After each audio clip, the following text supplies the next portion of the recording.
발빠른 고용 소식, 꼭 필요한 경제 뉴스, 명쾌하고 알기 쉽게 토크쇼처럼 즐거운 경제 프로그램 고용브리핑 365 많은 시청 바랍니다. 코로나19가 장기화하면서 비대면 모바일 환경에 특화된 스마트 헬스케어 기업들에 관한 관심이 커지고 있는데요. 이미 일찌감치 의료 데이터와 인공지능 기술을 융합한 기술력으로 이 분야를 돌파하고 있는 뷰노의 김현준 대표를 고용브리핑 365에서 만나보겠습니다. 어서 오세요. 안녕하십니까. 뷰노 대표를 맡고 있는 김현준입니다. 예, 의료 분야의 인공지능을 적용해서 국내 최초 타이틀을 다수 보유하고 있다고 제가 알고 있는데 이 가운데에서도 특히 어떤 기술 분야에 특화되어 있는지 시청자분들께 설명을 해주신다면요. 네, 뷰노 기술의 핵심은 오진율을 최소화하고 의사의 빠르고 정확한 진단을 보조하는 데 있는데요. 인공지능 기반의 의료용 진단 소프트웨어를 개발하고 있습니다. 엑스레이나 CT 등 의사가 환자를 진단할 때 사용되는 다양한 검사에 대해서 의사가 더 정확하고 빠르게 환자를 진단할 수 있도록 도와주는 거죠. 특히 저희는 2018년도 대한민국 1호 AI 의료기기인 뷰노메드 보네이지를 식약처로부터 허가받았는데요. MRI 영상 등으로부터 뼈 나이를 판독해서 성조숙증이나 저성장 진단을 돕는 인공지능 솔루션입니다. 현재 수백 곳의 병원에서 해당 기술을 사용하고 있고요. 그 뒤로 뇌질환, 심정지 예측 등 다양한 기술 분야를 넓혀가고 있습니다. 사실 의료계가 새로운 기술을 가장 보수적으로 받아들이는 분야로 꼽히는데요. 아무래도 사람의 목숨을 다루기 때문이죠. 인공지능이 사람보다 꼭 정확한 거냐, 이 부분에 대해서 의견이 엇갈리는 것 같은데요. 네, 맞습니다. 왜냐하면 의료 쪽에서도 지속해서 발전하는 항목이기 때문에 정답이 있기는 쉽지 않거든요. 예. 의사 선생님들 간에도 일치도가 그렇게 높지는 않습니다. 그래서 그런 관점에서 봤을 때 인공지능이 사람보다 잘한다는 개념보다는 경험이 많으신 의사들은 경험이 부족한 의사 선생님들 간에 AI를 보조적으로 썼을 때 공통적으로 더 나은 정확도를 보였다는 게 핵심이 되겠습니다. 예. 특히 의료진 입장에서는 더욱 자신감을 가지고 환자를 진단할 수가 있고요. 종합건진센터처럼 환자가 몰리는 곳에서는 영상 판독기가 부족해서 영상마다 많은 시간을 할애하기가 어렵거든요. 예. 이제 그런 부분 때문에 이제 정부와 식약처에서도 이런 부분들을 보완하기 위한 인공지능 의료기기 사용을 권장하고 있는 상황입니다. 네. 4차 산업혁명 시대 핵심 산업으로 떠오른 의료 분야 인공지능 기술 분야에서 우리나라 수준은 어느 정도일지 또 전망은 어떨지 궁금한데요. 네, 우리나라는 세계적으로 지금 뒤처지지 않는 규모와 역량을 가진 대형 병원들이 많습니다. 특히 해당 병원의 의사 선생님들은 환자를 보는 의사임과 동시에 해당 분야에 권위 있는 연구진인 경우가 많아서 데이터를 기반으로 한 AI 기기 개발이 매우 용이하다고 볼 수 있습니다. 또한 한국의 의료 접근성이 뛰어난 점, 그다음에 이제 뛰어난 IT 인프라, 그다음에 인력 등 이런 점들이 AI 의료 분야에서 성장 동력이 되고 있는 상황입니다.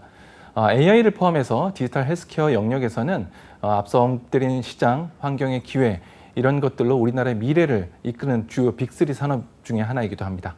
네, 그래서일까요? 세계적으로 의료 분야에 인공지능이 도입이 된 지 오래되지 않았는데도 성장 속도가 빠르던데요. 어느 정도인가요? 네.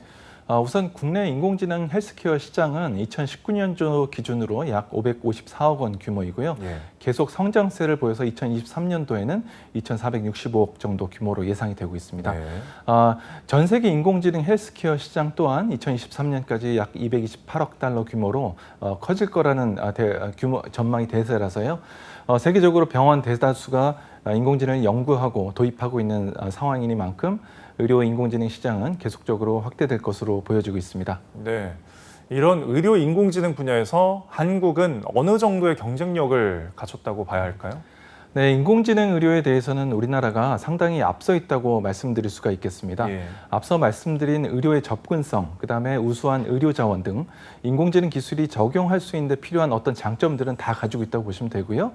다만 산업적으로는 아직 초기 단계이다 보니까 국내의 성공 사례를 토대로 해서 빠르게 해외 진출할 수 있다면 저희가 충분히 세계를 선도할 수 있는 기회를 갖고 있다고 생각하고 있습니다. 예.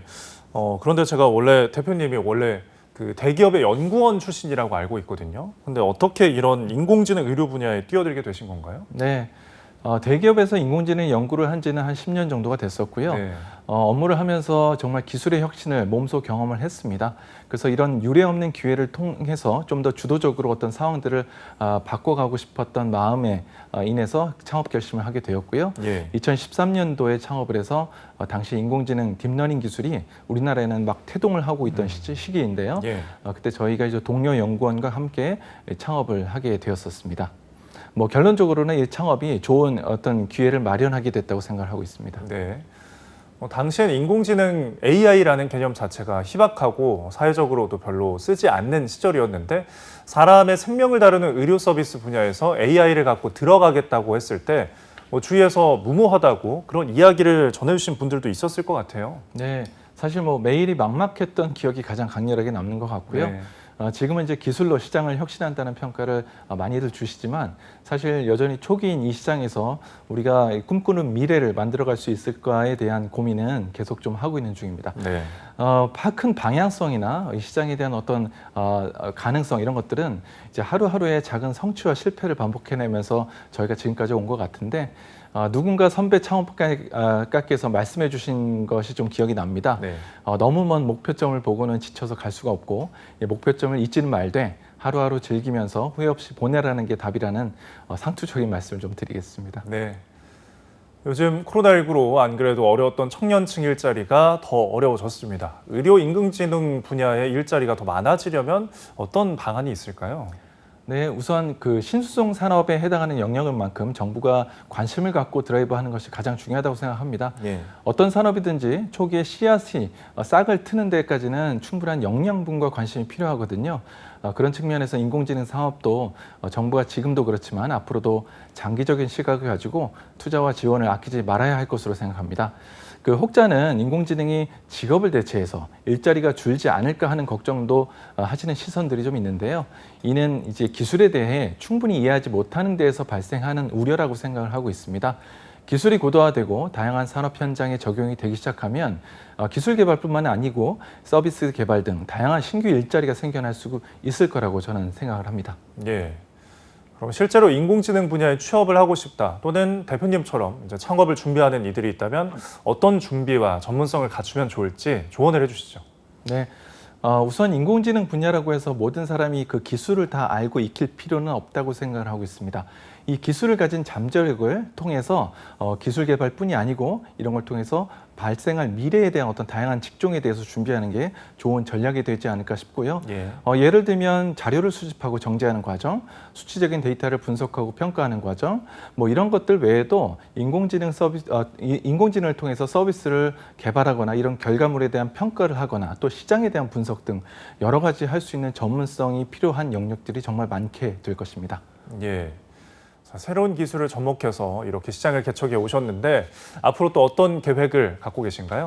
네, 저희는 이제 시작입니다. 저희가 7년 차가 되었고요. 이제 비로소 제품들이 시장에서 조금씩 인정을 받고 있는 상황입니다. 이런 레퍼런스를 토대로 저희가 훨씬 더 많은 새로운 혁신 제품들을 의료 현장에서 의사와 환자들에게 묵묵히 도와줄 수 있는 필수적인 기술이 되도록 노력을 할 것입니다. 네. 최근 4차 산업혁명위원회에서 인공지능에 관한 설문조사를 한 결과 인공지능이 가장 활성화되길 기대한 분야는 바로 의료 부문이 압도적으로 1위였습니다. 그만큼 인공지능을 활용한 정확한 진단과 치료에 대한 기대가 높은 것으로 나타나는데요. 우리의 내일은 또 얼마나 달라질까요? 지금까지 뷰노의 김현준 대표와 함께했습니다. 감사합니다.